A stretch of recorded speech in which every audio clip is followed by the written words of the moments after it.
Minasan, ohayo gozaimasu. Genki desu ka? Nah, kali ini kita akan belajar materi yang ada di LKS Omoshiroi 3A bab 5. Judulnya Kankochi. Kankochi itu artinya tempat wisata ya.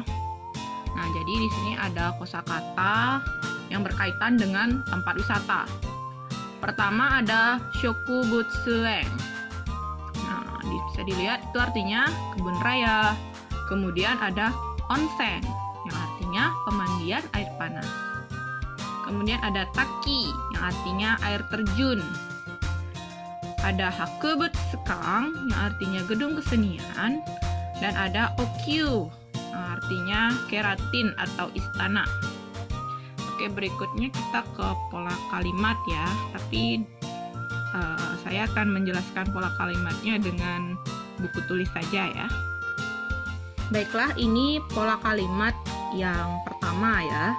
Jadi pada pola kalimat ini, sini kita akan belajar untuk menyatakan bahwa di suatu tempat atau khususnya di suatu tempat wisata itu ada beberapa objek. Nah, jadi polanya adalah seperti ini ya.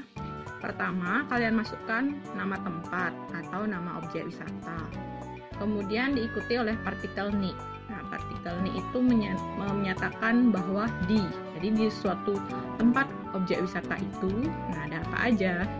Pertama, setelah partikel ni, kalian masukkan objek yang pertama. Misalnya di sana ada istana atau ada danau. Kemudian diikuti oleh partikel ya. Partikel ya ini menandakan dan. Jadi setelah objek satu masih ada objek yang lainnya. Nah, berikutnya baru kalian masukkan objek yang kedua. Ya sama ya. Misalnya ada danau, ada air terjun, atau ada pemandian air panas dan lain-lain.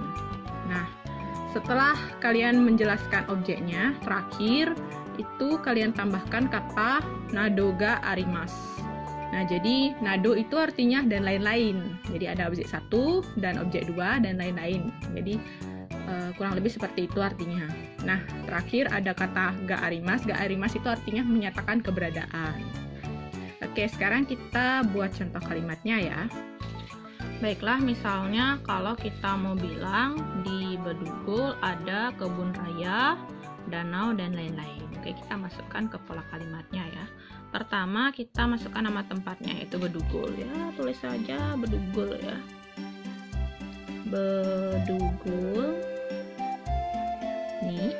Nah, objek pertama yaitu kebun raya. Kebun raya apa ya? Kita lihat dulu di sini. Oh, Shokubutsuen. Baiklah, masukkan Shokubutsuen. Nah, setelah itu ada partikel ya.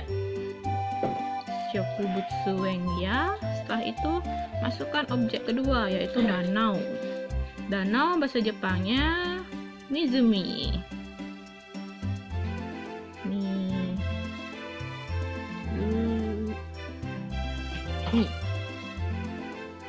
Nah, setelah itu kita masukkan kata nado ga arimasu. Hai. Nah, ini jadinya ya. Jadi di Bedugul ada kebun raya, danau, dan lain-lain. Nah, itu bahasa Jepangnya menjadi Bedugul ni shokubutsuen ya mizumi nado ga arimasu. Seperti itu. Baiklah, selanjutnya kita akan belajar tentang pola kalimat yang kedua. Nah, pada pola kalimat kedua ini kita akan belajar membuat kalimat tentang menyatakan kegiatan di suatu tempat ya. Jadi di suatu tempat atau objek wisata itu kita bisa melakukan apa saja. Nah, jadi kita akan menyatakan pola kalimat seperti itu ya. Nah, pola kalimatnya yang pertama, kalian masukkan tempat atau nama tempat. Nah, bisa jadi apa namanya? Di sini bisa kalian masukkan nama objek wisatanya. Kemudian diikuti oleh partikel D. Nah, partikel D itu menyatakan di. Loh, tadi waktu di kalimat pertama tempatnya dengan partikel ni, sama juga menyatakan di. Kok di pola kalimat kedua partikelnya di, apa bedanya? Nah, jadi pada pola kalimat pertama, kenapa dia memakai partikel ni? Karena akhirannya adalah ga arimas. Nah, itu menyatakan keberadaan. Jadi objeknya itu diam. Sedangkan pada pola kalimat kedua, dia memakai partikel d yang juga menyatakan di, karena di sini ada kata kerja atau suatu kegiatan. Jadi, jika sebuah kalimat yang berisi menyatakan keterangan tempat, jika pada kalimat tersebut berisi kata kerja atau kegiatan, maka partikel yang digunakan untuk menyatakan tempat adalah d, bukan ni. Hai, lanjut ya. Setelah partikel d, berikutnya kalian masukkan kata kerja dalam bentuk kamus. Gimana sih nyari kata kerja dalam bentuk kamus? Nah, jadi kata kerja bentuk kamus itu kalian bisa cari di kamus bahasa Jepang ya.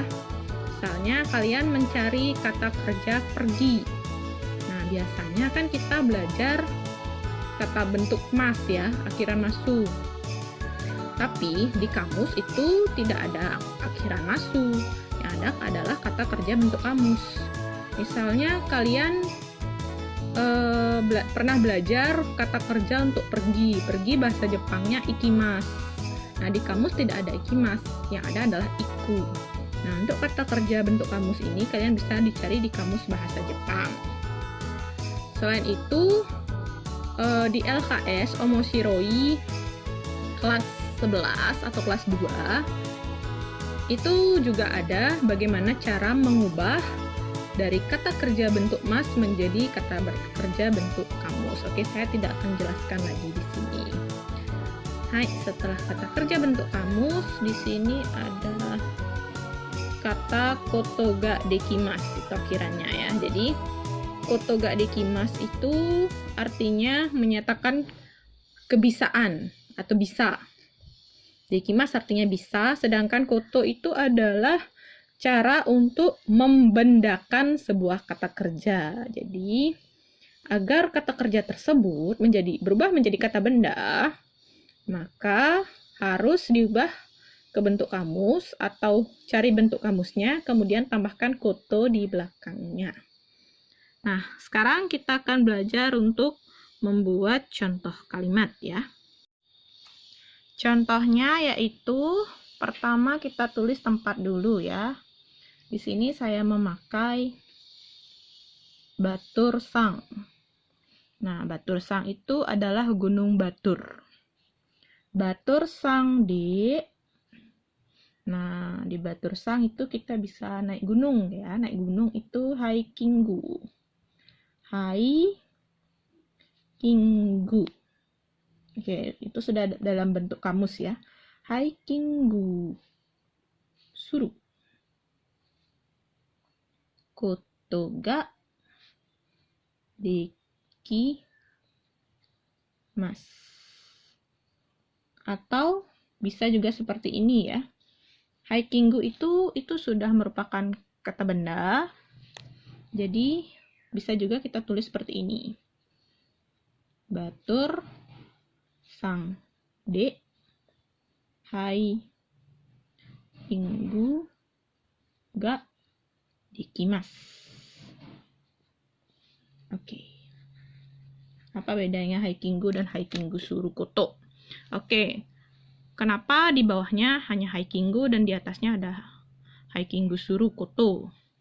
Nah, jadi hikingu suru itu adalah kata kerja, sedangkan hikingu itu sudah kata benda. Jadi hikingu tidak perlu ditambahkan koto, sedangkan hikingu suru perlu karena suru itu adalah kata kerja, sedangkan hikingu itu kata benda. Jadi tidak usah kita tambahkan koto lagi. Nah, jadi arti dari kalimat ini itu sama ya. Artinya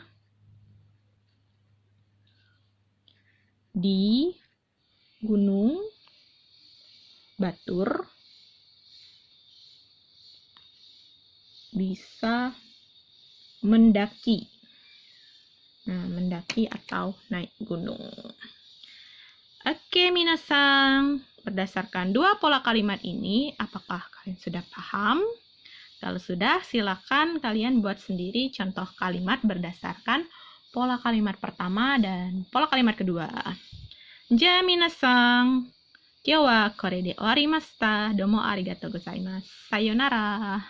Hari ini sampai di sini dulu ya. Sampai jumpa pada pertemuan berikutnya. Sayonara.